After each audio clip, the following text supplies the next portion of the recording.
Hello दोस्तों, कैसे हैं आप सब। उम्मीद करती हूँ कि आप लोग अच्छे होंगे और अपनी पढ़ाई अच्छे से कर रहे होंगे। तो दोस्तों, आज हम पॉलिटी के घटना चक्र का चैप्टर संसद का पहला पार्ट लोकसभा पर डिस्कस करेंगे। तो चलिए स्टार्ट करते हैं। इससे रिलेटेड नोट्स को देख लेते हैं। संसद संघीय सरकार का विधायी अंग है। क्या है? विधायी अंग है। केंद्र स्तर पर विधि निर्माण का कार्य संसद द्वारा किया जाता है। संविधान के भाग 5 के अध्याय 2 के अंतर्गत अनुच्छेद 79 से 122 में संसद से संबंधित प्रावधान किया गया है। अनुच्छेद 79 के अनुसार संघ के लिए एक संसद होगी जो राष्ट्रपति और दो सदनों से मिलकर बनेगी, जिनके नाम राज्यसभा और लोकसभा होंगे। अनुच्छेद 81 के अनुसार लोकसभा राज्य से 530 से अनधिक और संघ राज्य क्षेत्रों से 20 से अनधिक प्रतिनिधि सदस्य से मिलकर बनेगी। यदि राष्ट्रपति की राय में लोकसभा और अखिल भारतीय समुदाय का प्रतिनिधित्व पर्याप्त नहीं हो तो अनुच्छेद 331 के तहत उनके द्वारा लोकसभा में उस समुदाय से 2 सदस्य मनोनीत करने की व्यवस्था थी। इस संबंध में संविधान 104वां संशोधन अधिनियम 2019 द्वारा अखिल भारतीय समुदाय के प्रतिनिधित्व से संबंधित व्यवस्था को अनुच्छेद 334 के तहत निर्धारित तिथि संविधान के प्रारंभ से 70 वर्ष अर्थात 25 जनवरी 2020 से आगे नहीं बढ़ाया गया है। इस प्रकार अखिल भारतीय समुदाय से लोकसभा में 2 सदस्यों के नामांकन की व्यवस्था अब निष्प्रभावी हो गई है। लोकसभा में राज्यों को जनसंख्या के आधार पर सीटें आवंटित होती हैं। लोकसभा में राज्यवार सीटों का आवंटन 1971 की जनगणना पर आधारित है, जबकि प्रत्येक राज्य का प्रादेशिक निर्वाचन क्षेत्र में विभाजन 2001 की जनगणना 87वें संविधान संशोधन अधिनियम 2003 पर आधारित है।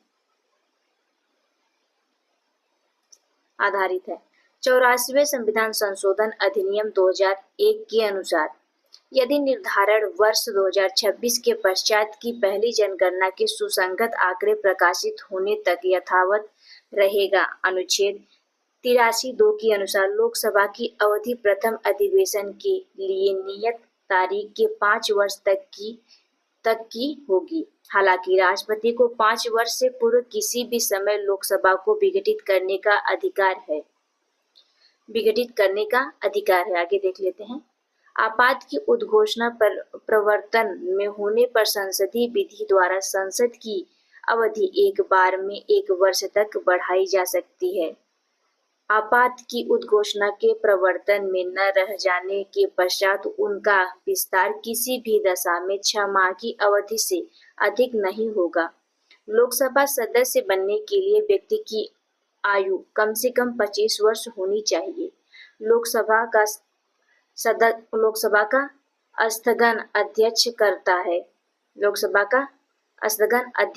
करता है, जबकि सत्रावसान और विघटन राष्ट्रपति करता है। अनुच्छेद 93 के अनुसार लोकसभा के सभी सदस्यों द्वारा अध्यक्ष एवं उपाध्यक्ष का चुनाव लोकसभा के सदस्यों में से ही किया जाता है। अनुच्छेद 94 ख के अनुसार लोकसभा का अध्यक्ष अथवा त्यागपत्र उपाध्यक्ष को तथा उपाध्यक्ष अपना त्यागपत्र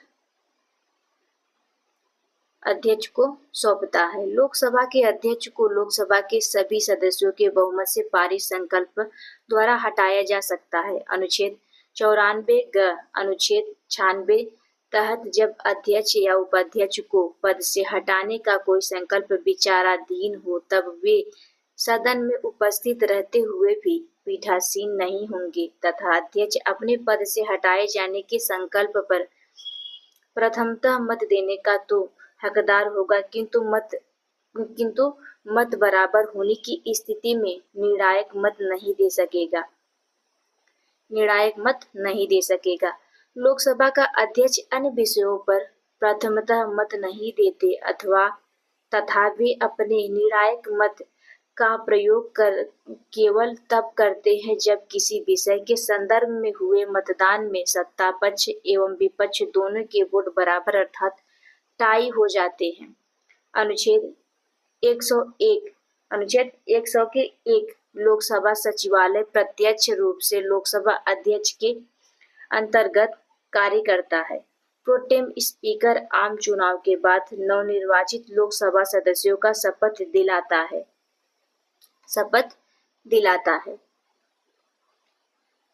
नवनिर्वाचित सदन में लोकसभा अध्यक्ष के चुनाव से पहले लोकसभा के सामान्य सबसे वरिष्ठ सदस्य को प्रोटेम स्पीकर के रूप में चुना जाता है। अनुच्छेद 85(1) के अनुसार लोकसभा के एक सत्र की अंतिम बैठक और आगामी सत्र की प्रथम बैठक के बीच 6 माह से अधिक अंतर नहीं होगा। इस प्रकार लोकसभा के कम से कम वर्ष में 2 बार सत्र बुलाए जाने का आवश्यकता है। अनुच्छेद 100 के 3 के अनुसार लोकसभा या राज्यसभा का कोरम गणपूर्ति कुल सदस्य संख्या का 1/10 भाग होता है।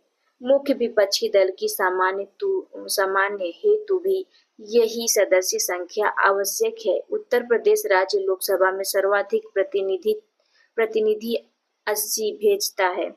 इनके बाद क्रमशः महाराष्ट्र 48 तथा पश्चिम बंगाल 42 स्थान है। वर्तमान में 6 जनवरी 2022 से लोकसभा निर्वाचन क्षेत्र के प्रत्याशी हेतु चुनाव व्यय की अधिकतम सीमा 95 लाख रुपए, कुछ राज्यों संघीय क्षेत्रों में 75 लाख रुपए तथा विधानसभा निर्वाचन क्षेत्र के लिए 40 लाख रुपए, कुछ राज्यों संघीय क्षेत्रों में 28 लाख रुपए निर्धारित की गई है। लोकसभा का प्रथम चुनाव 25 अक्टूबर 1951 से 21 फरवरी 1952 तक चला था। यह चुनाव 489 सीटों के लिए हुआ था। प्रथम लोकसभा का पहला अधिवेशन 13 मई 1952 को हुआ था। 15 मई 1952 को गणेश वासुदेव मावलंकर लोकसभा के प्रथम अध्यक्ष बने तथा 27 फरवरी 1956 तक अपनी मृत्यु तक इस पद पर बने रहे। पहली लोकसभा के शेष कार्यकाल के लिए तत्कालीन उपाध्यक्ष एवं अंतरशयनम आयंगर लोकसभा अध्यक्ष 8 मार्च 1956 को बने थे, जो कि द्वितीय लोकसभा के भी अध्यक्ष रहे। वर्ष 1954 में जेबी कृपलानी सहित विपक्ष के 21 सांसदों द्वारा लोकसभा के प्रथम अध्यक्ष जीबी मावलंकर के विरुद्ध अविश्वास प्रस्ताव लाया गया था, जिसे लोकसभा द्वारा अस्वीकार कर दिया गया। लोकसभा की प्रथम महिला अध्यक्ष मीरा कुमारी 2009 से 2014 तक थी। वर्तमान में लोकसभा अध्यक्ष ओम बिरला है। आगे देख लेते हैं प्रश्न कोश। लोकसभा के लिए चुनाव में निर्वाचित होने के लिए किसी व्यक्ति की न्यूनतम आयु आपका हो जाएगा आंसर सी 25 वर्ष। संविधान के अनुच्छेद 84 ख के अनुसार लोकसभा में निर्वाचित होने के लिए न्यूनतम आयु सीमा 25 वर्ष है तथा राज्यसभा में निर्वाचित होने के लिए न्यूनतम आयु सीमा 30 वर्ष है। संसद सदस्य बनने हेतु न्यूनतम उम्र क्या है? तो आपका हो जाएगा आंसर सी 25 वर्ष। लोकसभा का सदस्य चुने जाने के लिए एक व्यक्ति को किस आयु के कम का नहीं होना चाहिए? तो आपका हो जाएगा आंसर सी 25 वर्ष। लोकसभा के लिए निर्वाचन के बारे में निम्नलिखित में से कौन सा कथन सही नहीं है? तो आपका हो जाएगा आंसर सी निर्वाचन के लिए मतदाताओं की सूची को राष्ट्रपति के निर्देशन और नियंत्रण में तैयार किया जाता है। यही गलत है।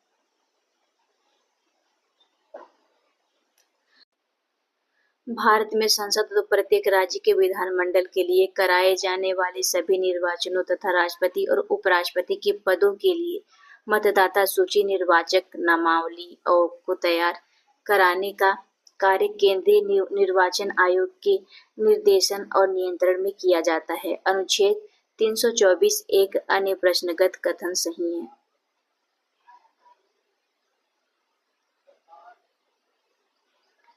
लोकसभा के निर्वाचन के लिए नामांकन पत्र तो आपका हो जाएगा आंसर सी। भारत के किसी नागरिक द्वारा जिनका नाम किसी निर्वाचन क्षेत्र की मतदाता सूची में है दाखिल किया जा सकता है। लोक प्रतिनिधित्व अधिनियम 1951 की धारा 4 के अनुसार लोकसभा सदस्य के निर्वाचन के लिए किसी भी सामान्य सीट सिक्किम के अतिरिक्त से नामांकन पत्र दाखिल करने के लिए किसी नागरिक को किसी भी राज्य या संघ राज्य क्षेत्र के किसी निर्वाचन क्षेत्र का पंजीकृत मतदाता होना चाहिए। अनुसूचित जाति के लिए आरक्षित लोकसभा सीटों पर नामांकन के लिए किसी भी राज्य की अनुसूचित जाति का सदस्य होना तथा किसी भी संसदीय निर्वाचन क्षेत्र में पंजीकृत मतदाता होना आवश्यक है।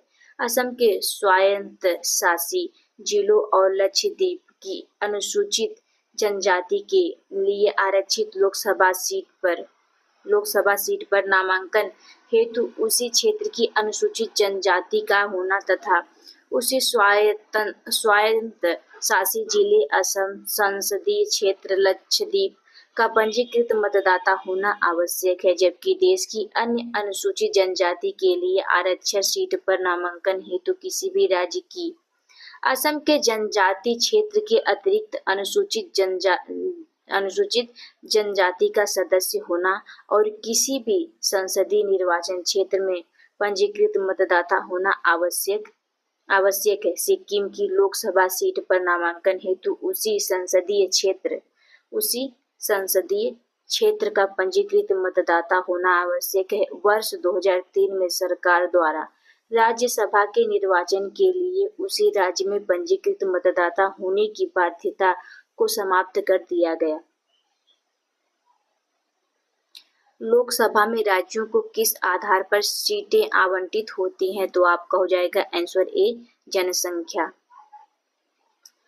लोकसभा के सदस्यों के चुनाव के प्रयोजन के लिए प्रत्येक राज्य को प्रादेशिक निर्वाचन क्षेत्र में विभक्त कर दिया जाता है। प्रत्येक राज्य को प्रादेशिक निर्वाचन क्षेत्रों में ऐसी रीति से विभाजित किया जाता है कि प्रत्येक निर्वाचन क्षेत्र की जनसंख्या तथा उनके लिए नियत किए गए सदस्यों की संख्या का अनुपात समस्त राज्य में यथासाध्य एक ही हो तथा प्रत्येक राज्य के लिए लोकसभा के स्थानों की संख्या का बंटवारा ऐसी रीति से किया जाएगा कि स्थानों की संख्या राज्य की जनसंख्या का अनुपात समस्त राज्यों के लिए यथासाध्य एक ही हो। अनुच्छेद 81 2 क एवं ख इस प्रकार संविधान लोकसभा के निर्वाचन में प्रतिनिधित्व की एक रूपता जनसंख्या के आधार पर दो प्रकार से स्थापित करने का उपबंध करता है। क विभिन्न राज्यों में और ख एक राज्य के विभिन्न निर्वाचन क्षेत्र में। भारत के संविधान के अनुच्छेद 82 के अनुसार लोकसभा की सीटों का राज्य के मध्य आवंटन जनसंख्या के आधार पर है तो आपका हो जाएगा आंसर बी 1971 की जनसंख्या के आधार पर। संविधान के अनुच्छेद 81 एवं अनुच्छेद 82 के अनुसार लोकसभा की सीटों का राज्यों के मध्य आवंटन 1971 की जनसंख्या के आधार पर है। यह व्यवस्था पहले वर्ष 2000 तक के लिए थी, परंतु 84वें संविधान संशोधन अधिनियम 2001 द्वारा इसे 2026 के पश्चात की गई पहली जनगणना के सुसंगत आंकड़े प्रकाशित होने तक संशोधन न किए जाने का प्रावधान किया गया है। वर्तमान लोकसभा में प्रत्येक राज्य के लिए स्थानों का आवंटन आधारित है तो आपको हो जाएगा आंसर सी 1951 की जनगणना पर।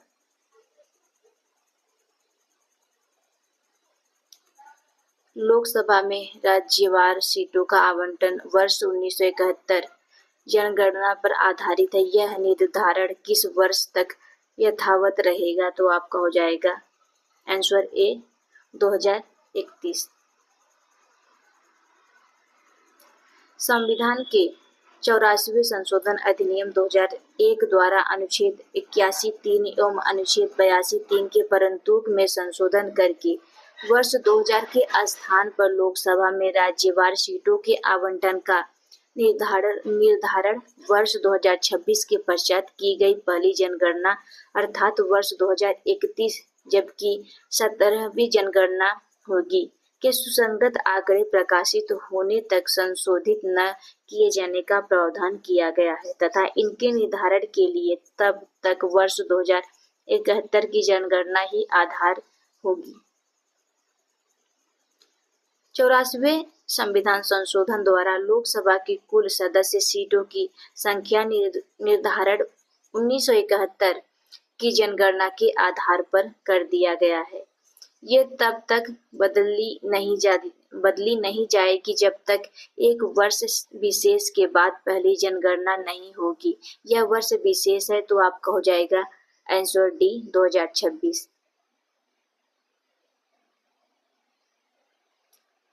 भारत के संविधान में निर्वाचित की गई लोकसभा में सदस्यों की अधिकतम संख्या हो सकती है तो आपका हो जाएगा आंसर डी इनमें से कोई नहीं।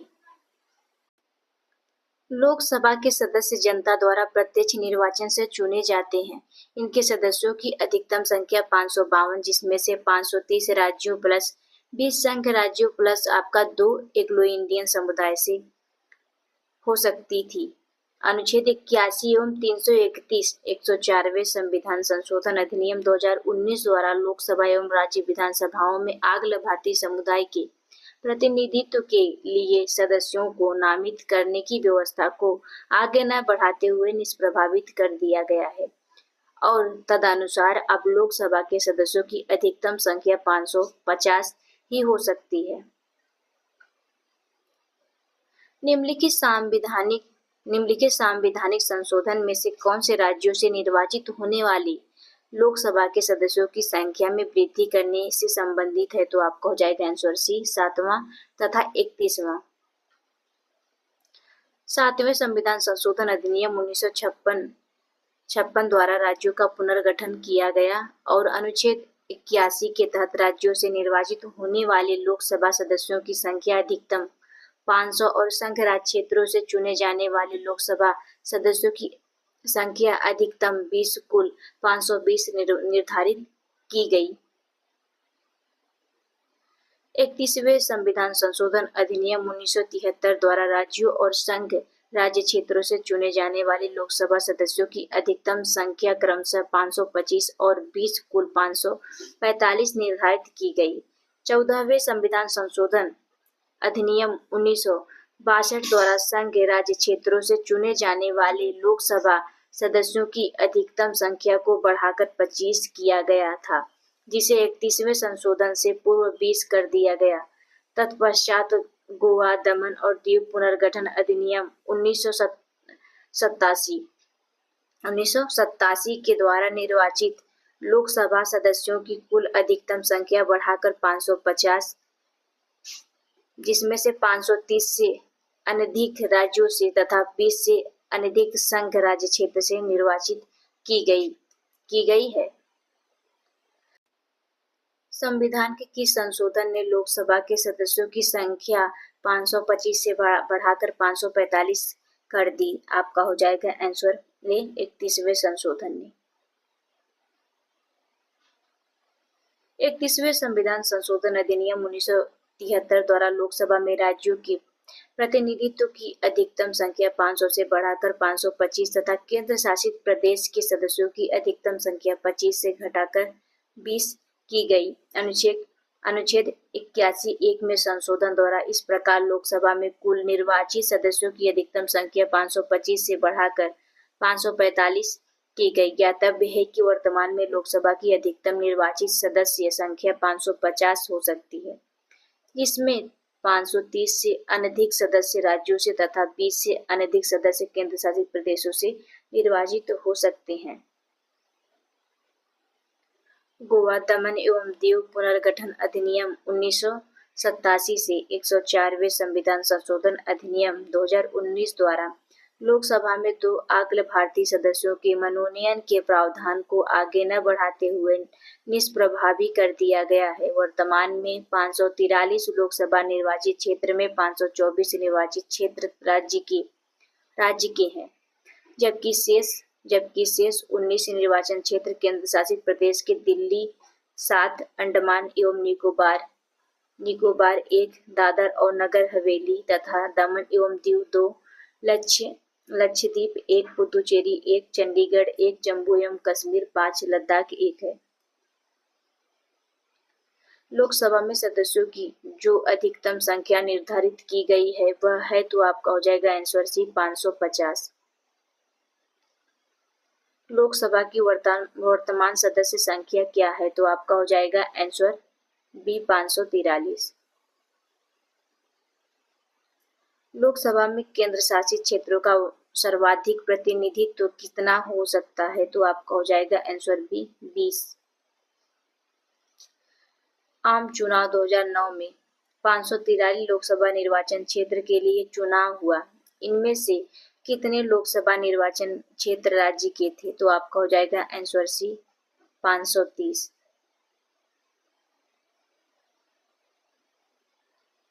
आम चुनाव 2009 के कुछ 543 लोकसभा निर्वाचन क्षेत्र में से 530 राज्य से तथा 13 संघ राज्य क्षेत्रों से थे। जम्मू और कश्मीर राज्य के 2 संघ राज्य क्षेत्र में परिवर्तन के बाद वर्तमान में 524 निर्वाचन क्षेत्र राज्य से तथा 19 संघ राज्य क्षेत्रों से हैं।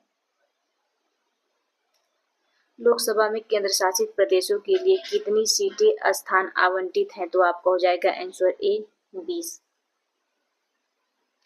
संविधान के अनुच्छेद 81, 31वें संविधान संशोधन 1973 तथा गोवा दमन एवं दीव पुनर्गठन अधिनियम 1987 द्वारा यह संशोधन के अनुसार लोकसभा के लिए अधिकतम 530 सदस्य राज्य के निर्वाचन क्षेत्र के तथा अधिकतम 20 सदस्य केंद्र शासित प्रदेश से निर्वाचित हो सकते हैं। वर्तमान में संघ राज्य क्षेत्रों की लोकसभा सीटों की निर्वाचित संख्या 19, दिल्ली 7, अंडमान निकोबार 1, चंडीगढ़ 1, दादर और नगर हवेली तथा दमन और दीव 2, लक्षद्वीप 1, पुदुचेरी 1, जम्मू एवं कश्मीर 5 तथा लद्दाख 1, जबकि राज्यसभा में यह निर्धारित संख्या 8, दिल्ली 3, पुदुचेरी 1 और जम्मू एवं कश्मीर 4 है।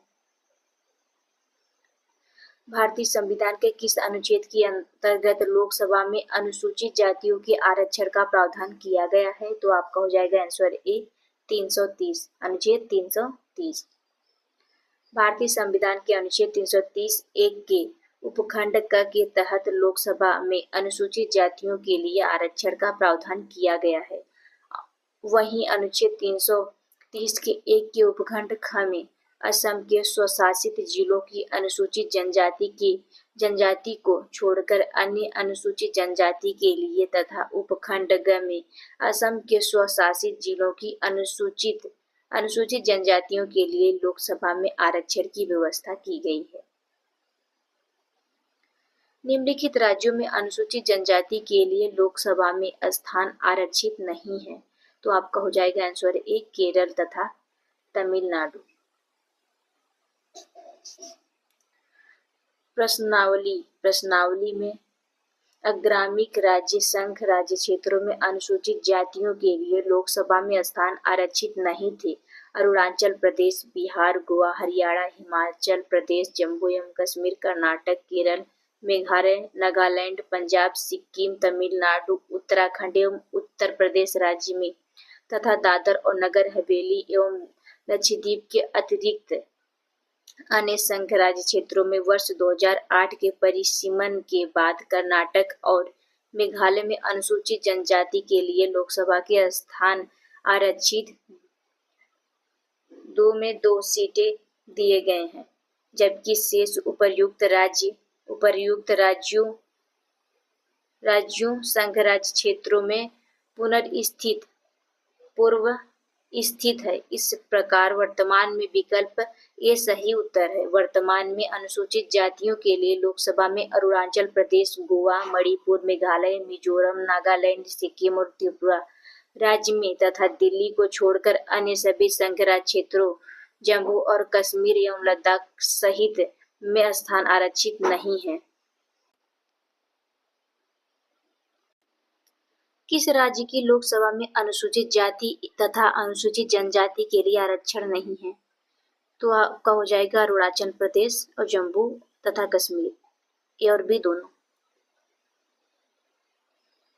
लोकसभा में अनुसूचित जाति के लिए आरक्षित स्थानों की संख्या कितनी है? तो आपको हो जाएगा आंसर डी 84। लोकसभा में संविधान के अनुच्छेद 330 के तहत अनुसूचित जाति और अनुसूचित जनजाति के लिए आरक्षण का प्रावधान है। वर्तमान में लोकसभा में कुल 84 सीट अनुसूचित जाति के लिए तथा 47 सीट अनुसूचित जनजाति के लिए आरक्षित है।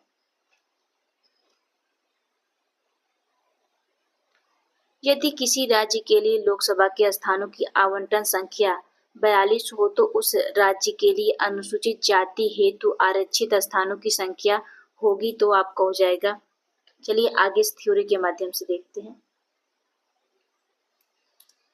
अनुच्छेद 330(2) के अधीन किसी राज्य या संघ राज्य क्षेत्र में अनुसूचित जाति या अनुसूचित जनजाति के लिए आरक्षित स्थानों की संख्या का अनुपात लोकसभा में उस राज्य या संघ राज्य को आवंटित स्थानों की कुल संख्या से वही होगा जो उस राज्य या संघ राज्य क्षेत्र की अनुसूचित जाति की अथवा उस राज्य या संघ राज्य क्षेत्र की या उस राज्य या संघ राज्य क्षेत्र के भाग की अनुसूचित जातियों की जिनके संबंध में स्थान इस प्रकार आरक्षित हैं। जनसंख्या का अनुपात उस राज्य या संघ राज्य क्षेत्र की कुल जनसंख्या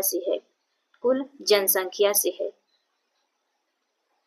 उदाहरणार्थ, वर्ष 1996 में पश्चिम बंगाल एवं तत्कालीन आंध्र प्रदेश में लोकसभा सदस्यों की संख्या 42 थी, जिसमें अनुसूचित जातियों के लिए आरक्षित सीट क्रमशः 8 एवं 6 थी। वर्ष 2008 के परिसीमन के बाद इन दोनों राज्यों में अनुसूचित जाति के लिए आरक्षित तथा क्रमशः 10 एवं 7 से वर्तमान में तेलंगाना राज्य के गठन के बाद आंध्र प्रदेश तथा तेलंगाना में अनुसूचित जाति के लिए आरक्षित स्थान क्रमशः 4 एवं 3 है। तदनुसार अब 42 लोकसभा सीटों वाला एकमात्र राज्य पश्चिम बंगाल है, जहां अनुसूचित जाति के लिए 10 तथा अनुसूचित जनजाति के लिए 2 लोकसभा सीट आरक्षित है। लोकसभा में अनुसूचित जनजाति के लिए निम्नलिखित में से किस राज्य में सर्वाधिक आरक्षित सीटें हैं? तो आपका हो जाएगा आंसर सी, मध्य प्रदेश। वर्ष 2008 के परिसीमन के बाद देश के सभी राज्यों में लोकसभा में अनुसूचित जनजातियों के लिए सर्वाधिक आरक्षित सीट मध्य प्रदेश में 6 है। उत्तर प्रदेश एवं बिहार में ऐसी सीटों की संख्या 0 है, जबकि गुजरात में ऐसी सीटें 4 हैं। निम्नलिखित में से कौन सा राज्य लोकसभा में अनुसूचित जनजाति के सर्वाधिक प्रतिनिधि निर्वाचन करता है? तो आपका हो जाएगा आंसर सी, मध्य प्रदेश। लोकसभा में आंग्ल भारतीय समुदाय से सदस्य मनोनीत करने की शक्ति किसके पास है? चलिए देख लेते हैं। अनुच्छेद 331 के अनुसार यदि राष्ट्रपति की राय में लोकसभा में आंग्ल भारतीय समुदाय का प्रतिनिधित्व पर्याप्त नहीं है तो वह इस समुदाय के अधिकतम 2 सदस्य को मनोनीत कर सकता है। यह प्रावधान मूल अधिकार में अनुच्छेद 334 के तहत केवल 10 वर्ष की अवधि के लिए था, जिसे क्रमिक रूप से संविधान संशोधन द्वारा आगे बढ़ाया जा सकता था। 95 संविधान संशोधन अधिनियम 2009 द्वारा यह अवधि संविधान के प्रारंभ से 70 वर्ष तक निर्धारित की गई थी। 104वें संविधान संशोधन अधिनियम 2019 के द्वारा अनुच्छेद 300 34 में संशोधन कर लोकसभा एवं राज्य विधानसभाओं में अनुसूचित जातियों और अनुसूचित जनजातियों के लिए आरक्षण की अवधि को 70 वर्ष से बढ़ाकर 80 वर्ष किया गया है, परंतु अगले भारतीय समुदाय के नामांकन के प्रावधान को 70 वर्ष के बाद निष्प्रभावी कर दिया गया है। राष्ट्रपति अगले भारतीय समुदाय से कितने सदस्यों को नामित कर सकता है यदि वह इस राय का है कि लोकसभा में इस समुदाय का पर्याप्त प्रतिनिधित्व नहीं है। आगे देख लेते हैं। भारत का राष्ट्रपति लोकसभा में 2 सदस्यों को निम्नलिखित में से किसका प्रतिनिधित्व करने के लिए मनोनीत कर सकता है? तो आपका हो जाएगा, इसे छोड़ते हैं, इसमें भी मतभेद है। लोकसभा को कार्यकाल पूरा होने के पहले भंग किया जा सकता है, तो आपका हो जाएगा आंसर डी, प्रधानमंत्री की सिफारिश पर राष्ट्रपति द्वारा। अनुच्छेद 85(2) ख के अनुसार लोकसभा को कार्यकाल पूरा होने के पहले भंग किया जा सकता है। ऐसा प्रधानमंत्री मंत्रिपरिषद की सिफारिश पर राष्ट्रपति द्वारा किया जा सकता है। हालांकि यदि मंत्रिपरिषद ने लोकसभा में बहुमत खो दिया है तो ऐसी मंत्रिपरिषद की सलाह पर लोकसभा को समय पूर्व भंग करने की बजाय राष्ट्रपति नई सरकार बन सकने की संभावना के संदर्भ में स्वविवेक का प्रयोग भी कर सकता है। लोकसभा को उनके कार्यकाल की समाप्ति के पूर्व ही भंग किया जा सकता है, तो आपका हो जाएगा आंसर सी, राष्ट्रपति द्वारा मंत्रिपरिषद की सलाह पर।